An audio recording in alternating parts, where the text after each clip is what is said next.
اعوذ باللہ من الشیطان الرجیم بسم اللہ الرحمن الرحیم رب اشرح لی صدری ویسر لی امری واحلل عقدۃ من لسانی یفقہوا قولی۔ دعوت اور اس کے فضائل۔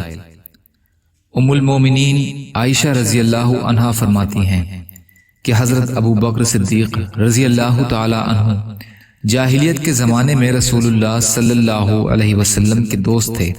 ایک دن رسول کریم صلی اللہ علیہ وسلم کی ملاقات کے ارادے سے گھر سے نکلے۔ آپ صلی اللہ علیہ وسلم سے ملاقات ہوئی تو عرض کیا، ابو القاسم، یہ رسول اللہ صلی اللہ علیہ وسلم کی کنیت ہے۔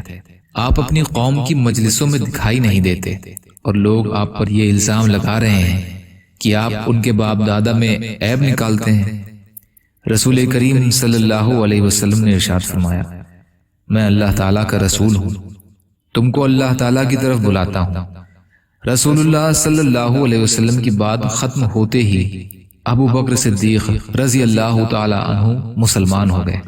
رسول کریم صلی اللہ علیہ وسلم ابو بکر رضی اللہ عنہ کے پاس سے واپس ہوئے اور آپ صلی اللہ علیہ وسلم حضرت ابو بکر رضی اللہ عنہ کے اسلام لانے پر جتنے خوش تھے، مکہ کے دو پہاڑوں کے درمیان کوئی شخص کسی بات کی وجہ سے اتنا خوش نہیں تھا۔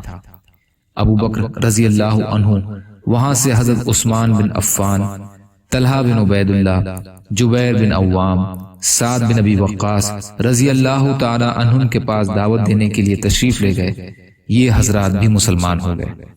دوسرے روز ابو بکر صدیق رسول کریم صلی اللہ علیہ وسلم کے پاس عثمان بن مظعون، ابو عبیدہ بن جراح، عبد الرحمن بن عوف، ابو سلمہ بن عبد الاسد اور ارقم بن ابی ارقم کو لے کر حاضر ہوئے اور یہ سب حضرات بھی مسلمان ہو گئے رضی اللہ تعالی عنہ۔